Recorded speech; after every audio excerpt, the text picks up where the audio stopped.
Hello everyone, welcome to text book super coaching for bank exams.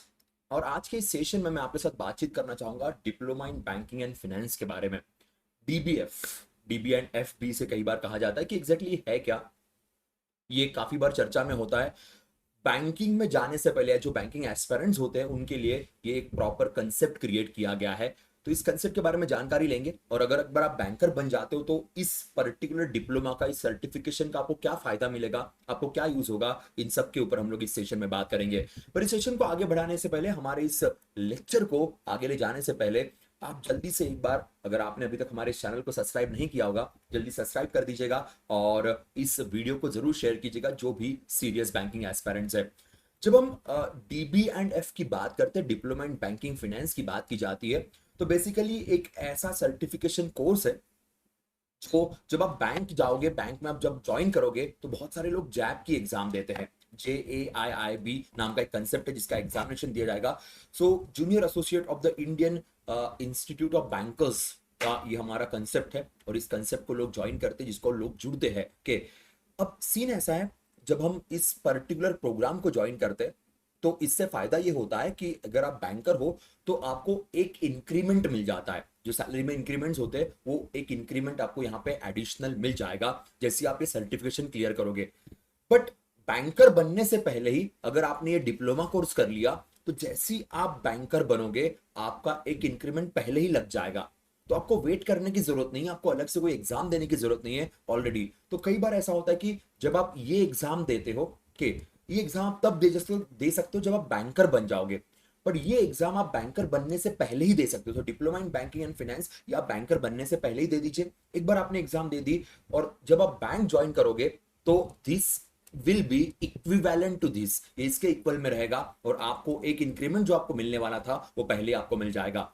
अब ये exactly क्या होता है, इस सब के बारे में हम डिटेल में बात करेंगे इस सेशन के अंदर। सारी चीजों के आंसर्स मैं यहाँ पे देने की कोशिश करूंगा कि इसकी एलिजिबिलिटी क्या होती है, कौन एग्जाम दे सकता है, एग्जाम के लिए कितने अटेम्प्ट्स होते हैं, एग्जाम में कितने सब्जेक्ट्स होते हैं और वो सब्जेक्ट किस तरीके से क्लियर किए जाएंगे, एग्जैक्टली क्या कट ऑफ क्राइटेरिया है, एग्जाम का कैलेंडर कैसे होता है। तो सारी चीजें हम इस पर्टिकुलर सेशन में आपके साथ डिटेल में डिस्कस करेंगे। तो शुरू करते हैं। सबसे पहले हमारे पास Indian institute of banking and finance नाम की एक इंस्टीट्यूशन है। जैप कैप की एग्जाम्स होगी या हमारा डीबीएनएफ का एग्जाम होगा, ये सब कुछ यही एक संस्था कंडक्ट करती है, Indian institute of banking and finance. जैसे आप ये एग्जाम क्लियर करते हो, सपोज आपने डीबीएफ क्लियर कर लिया, आपने जैप कैप क्लियर कर लिया, तो आईआईबीएफ के वेबसाइट पे आपकी सारी इंफॉर्मेशन ऑलरेडी होगी। जो सक्सेसफुल कैंडिडेट्स है उसकी इंफॉर्मेशन होती है, तो बैंक उसे ऑटोमेटिकली एक्सेस कर सकता है। ये भी एक बेटर फैक्टर है। अब ये डिप्लोमा क्यों है या इसका रीजन क्या है? कई सारे लोग ये कहते हैं कि सर डीबीएफ हम पहले से क्यों दे, अगर जाने के बाद जैब देना ही है और दोनों इक्वल ही है तो जाने के बाद ही देते हैं, पहले से क्यों दे? देखिए, सबसे पहली बात तो ऐसा होता कि सपोज इन केस आप एग्जाम क्लियर करने में थोड़ा वक्त लगता है, कभी कभी होता है ना कि मेंस नहीं निकल पाती है या इंटरव्यू तक पहुंचते फिर भी एग्जाम क्लियर नहीं हो पाती है। तो एग्जाम आप दे रहे हो, 2-4 साल से नहीं निकल पा रहा है, उसी के साइडलाइन में अगर आपने ये डिप्लोमा कोर्स कर लिया, आपका ये सर्टिफिकेशन हो गया, तो जैसे ही आप बैंक में जाओगे तो आपको और वेट करने की जरूरत नहीं पड़ेगी, आपको और जैब एग्जाम्स की अलग से देने की जरूरत नहीं पड़ेगी। आपने पहले से कर लिया है, क्लियर कर लिया है। बैंक में जाते ही जो आपका डीबीएफ का सर्टिफिकेशन है वो आप बैंक में सरेंडर कर दीजिए। उसके बदले आपको रिप्लेसमेंट में जैब मिल जाएगा। जैसे आपका जैब का सर्टिफिकेशन मिल जाएगा, आपको तुरंत जो आपकी बैंक है एक इंक्रीमेंट ऐड कर देगी और उसके बाद आप कैब वाली एग्जाम के लिए ऑलरेडी एलिजिबल हो जाओगे। तो नहीं तो क्या होता है, जो हमारी certified associate of Indian institute of bankers वाली एग्जाम है जिसको CAIIB कहते हैं, उसके लिए पहले आपको जैब क्लियर करनी पड़ती है, फिर आप वो एग्जाम दोगे। वो एग्जाम देने के बाद आपको 2 इंक्रीमेंट्स मिलते हैं। अब सीन ऐसा होगा कि आप ऑलरेडी अगर डीबीएफ क्लियर कर लिए विच इज इक्विवेलेंट टू जैब, तो आप डायरेक्टली कैप के लिए भी एलिजिबल हो जाओगे। तो जैब की एग्जाम अलग से देने से अच्छा आप डायरेक्टली कैप का प्रिपरेशन कर लीजिए और 2 इंक्रीमेंट और ऐड कर लीजिएगा, तो काफी चीजें फास्ट हो जाएगी आपके लिए। दूसरा, सपोज कोई आईबीपीएस क्लियर नहीं कर पाया, कोई शायद गवर्नमेंट बैंक के एग्जाम क्लियर नहीं कर पाया, पर आप एनबीएफसी के लिए अप्लाई कर रहे हो, आप किसी और बैंक के लिए अप्लाई कर रहे हो, तो वहां पे भी इस डिप्लोमा का बहुत फायदा मिलता है, वहां पे भी सर्टिफिकेशन का बहुत फायदा मिलता है। और कई बार तो ऐसा होता है कि जिनके पास ये सर्टिफिकेशन है पहले उनको हायर करते हैं, बिकॉज इसकी रिक्वायरमेंट बहुत ज्यादा होती है। तो एक नॉलेजेबल पर्सन, एक टेक्नोलॉजी अंडरस्टैंडिंग जिसके पास है, बैंकिंग इंस्टीट्यूशन की अंडरस्टैंडिंग जिसके पास है, उसके लिए ये उसकी एक पहचान है। तो ये एक फैक्टर है। दूसरी बात, इंडियन बैंक्स एसोसिएशन के द्वारा इसे desirable entry level qualification approve किया गया है। तो बहुत सारी इंस्टीट्यूशन, जो फाइनेंशियल इंस्टीट्यूशन है, ये रिक्वायरमेंट रखती है कि अगर आपके पास डीबीएफ है तो आपको पहले हायर करेंगे। तो ये भी एक बहुत मेजर और इंपॉर्टेंट फैक्टर है। आप अगर इंटरव्यू के लिए भी बैठते हो तो काफी सारी चीजें आप आराम से हैंडल कर पाओगे, और डीबीएफ अगर आपके पास है, एक अपर हैंड ऑटोमेटिकली आपको मिलने वाला है। तो ये भी एक फैक्टर यहाँ पे ध्यान रखेगा। तो जैसे मैं कह रहा था कि इट्स जो देखिए यहाँ पे मेंशन भी किया है, diploma carries the professional recognition among the banking and financial community as equivalent, okay, as equivalent to banking industry recognized JAB qualification of IIBF। So same है, और IIBF ही से कंडक्ट कर रही है, इसलिए चिंता की या टेंशन की कोई बात नहीं होगी। ओके, तो ये बहुत जरूरी होगा। और ना इसको पढ़ते, इसके इसके अंदर जो सब्जेक्ट्स है, वो सब्जेक्ट्स पढ़ते पढ़ते मैं आपको गारंटी देता हूँ, general awareness, banking awareness, financial awareness आपका बहुत स्ट्रांग, बहुत तगड़ा बन जाता है। तो इवन बैंकिंग एग्जाम क्लियर करने के लिए भी आपको कोई चिंता नहीं होगी, एसबीआई पीओ जैसी भी एग्जाम क्लियर करने के लिए आपको कोई चिंता नहीं होगी। अगर आप आरबीआई ग्रेड बी की भी लिए प्रिपेयर कर रहे हो तो भी ये डिप्लोमा आपको बहुत हेल्पफुल होगा आपके फ्यूचर के लिए, आपके इंक्रीमेंट्स के लिए, आपके प्रमोशंस के लिए। तो ये अच्छे से ध्यान में रखेगा। सो जैसे अगर आपके पास ये ऑलरेडी है ना, तो ट्रेनिंग का जो आपका टाइम फ्रेम है वो बहुत आसानी से कटेगा, इंटरनल एग्जाम्स आपके आसानी से क्लियर हो जाएगी, आपका वर्किंग नॉलेज का अंडरस्टैंडिंग इतना स्ट्रांग बन जाएगा कि आपके बॉसेस बड़े खुश रहेंगे, प्रमोशंस के लिए बहुत हेल्प मिलेगी। तो ये बहुत इंपॉर्टेंट है। सो स्पेशली मैं उन स्टूडेंट्स के लिए कहूंगा जो अभी तक बैंक एग्जाम क्लियर नहीं किए। सपोज आप बैंक एग्जाम क्लियर करके आपका अभी तक ज्वाइनिंग नहीं आया, ज्वाइनिंग के लिए थोड़ा वक्त लगने वाला है, तो वो यहाँ पे एलिजिबल हो गए। बट एक बार अगर आप बैंकर बन गए, एक बार अगर आप बैंकर बन गए तो आप डीबी एंड एफ के लिए एलिजिबल नहीं रहोगे, क्योंकि एक बार आप बैंकर बनने के बाद आईआईबीएफ के मेंबर बन जाते हो। आप आईआईबीएफ के मेंबर बन जाओगे, और एक बार आप आईआईबीएफ के मेंबर बन गए तो आप डीबीएफ के लिए एलिजिबल नहीं रहोगे, आपको डायरेक्टली जैब एग्जाम देनी पड़ेगी। तो जो आईआईबीएफ के मेंबर नहीं है, क्योंकि एक बार बैंकर बनेंगे तो आप आईआईबीएफ ज्वाइन करोगे, उसके मेंबर आपको बनना पड़ेगा, तो उसके बाद फिर जैब और कैब सारी चीजें आ जाएगी। तो उसका मेंबर बनने से पहले ये बड़ी अच्छी अपॉर्चुनिटी होती है। तो पहले से आप रेडी रहते हो, पहले से आप उसके लिए फोकस आपका बन जाएगा। तो एलिजिबिलिटी जैसे मैंने कहा था कि आप आईआईबीएफ के मेंबर नहीं होने चाहिए। अगर आप आईआईबीएफ के मेंबर हो, मींस आपने कोई भी बैंक, आपने प्राइवेट बैंक भी ज्वाइन कर ली, आपने एनबीएफसी भी ज्वाइन कर ली, वहां पे भी लोग आईआईबीएफ के मेंबर बन जाते हैं, क्योंकि आपको भी इंक्रीमेंट्स के लिए, वहां पे भी इंक्रीमेंट्स के लिए जैब और कैब जैसी एग्जाम्स रहेगी। तो उस सिचुएशन में आपके पास ये बड़ा अच्छा है कि किसी भी फाइनेंशियल इंस्टीट्यूशन को ज्वाइन करने से पहले आप ये सर्टिफिकेशन साइड बाय साइड कीजिए। इसके लिए किसी कॉलेज जाने की जरूरत नहीं है, इसके लिए किसी इंस्टीट्यूशन जाने की जरूरत नहीं है, बस आपको एग्जाम्स क्लियर करनी पड़ती है। देखिए, candidate must have pass 12th standard examination in any discipline. यहाँ पे ग्रेजुएशन भी नहीं मांगा है। अगर आप ग्रेजुएशन कर रहे हो तो भी आप इस एग्जाम के लिए अपेयर हो सकते हो, क्योंकि 12th पास ही कहा गया है और इक्विवेलेंट की बात की गई है, और ये बहुत इंपॉर्टेंट है। Members of the institute are not eligible for DBNF. अगर आप बैंकर बन जाते हो तो आप ऑटोमेटिकली मेंबर बन जाओगे आईआईबीएफ के, तो आपके लिए एग्जाम नहीं होगी, आपके लिए फिर जैब एग्जाम आपको देना पड़ेगा। तो आपका काफी वक्त यहाँ पे बच सकता है, तो ये भी ध्यान रखेगा। आपने डीबीएफ क्लियर कर लिया, आपने बैंक ज्वाइन कर ली, बैंक ज्वाइन करने के बाद आप आईआईपीएफ में एक बार अपने डीबीएफ को सर्टिफिकेशन को सरेंडर कर दीजिए, उसकी जगह पे जैब सर्टिफिकेशन मिल जाएगा, रिप्लेस कर देंगे, एंड फिर आप बाकी सारे फ्यूचर प्रोस्पेक्ट्स के लिए बिल्कुल आसानी से अवेलेबल हो सकते हो। सो ये एक अच्छा फैक्टर है। अब इसमें सब्जेक्ट्स क्या होते हैं, तो 4 सब्जेक्ट हमारे पास है। Indian economy and Indian financial system, GA में पढ़ते हैं ना हम लोग, है ना, तो ये यहीं पे पढ़ के हो जाएगा। Principle and practices of banking, आपको बैंक एग्जैक्टली कैसे वर्क करती है, उनके प्रिंसिपल्स क्या है, इसकी अंडरस्टैंडिंग मिल जाएगी। Accounting and financial management of bankers, ये अंडरस्टैंडिंग मिल जाएगी। And retail banking and wealth management, इसका अंडरस्टैंडिंग यहाँ पे आपको मिल जाएगा। तो ये चारों सब्जेक्ट इस खूबसूरती से बनाए गए कि आप जब बैंकर बनोगे तो एनीवेज आपको यही हैंडल करना है। तो इसकी अंडरस्टैंडिंग पहले से होगी तो एग्जाम क्लियर करने के लिए, इंटरव्यू क्लियर करने के लिए भी अच्छा है। और जैसे ही क्लियर कर दिया, आपका इंक्रीमेंट, आपका राह देखते रहोगा, सडनली इंक्रीमेंट मिल जाएगा। बाकी आपके साथ वाले शायद फिर जैब का प्रिपरेशन करने बैठेंगे, आप इंक्रीमेंट को एंजॉय करके डायरेक्टली कैब की तरफ जाओगे। तो your future will be very fast forward due to this, तो ये ध्यान रखेगा। और हर कोई एग्जाम दे सकता है, मैंने पहले भी कहा था, बस 12th पास होना जरूरी है। अब इसे पासिंग का क्राइटेरिया क्या है?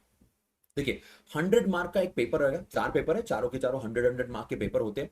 तो आपको मिनिमम 50% मार्क्स लाने पड़ते हैं। तो अगर आपने 100 में से 50 ला लिए, आपका पेपर क्लियर हो गया। अब सीन क्या होता है, यहाँ पे आपके पास मल्टीपल अटेम्प्ट्स है। टोटल आपके पास एक एक रजिस्ट्रेशन में आपके पास 5 अटेम्प्ट होते हैं। उसके बारे में मैं थोड़ा डिटेल में बात करूंगा।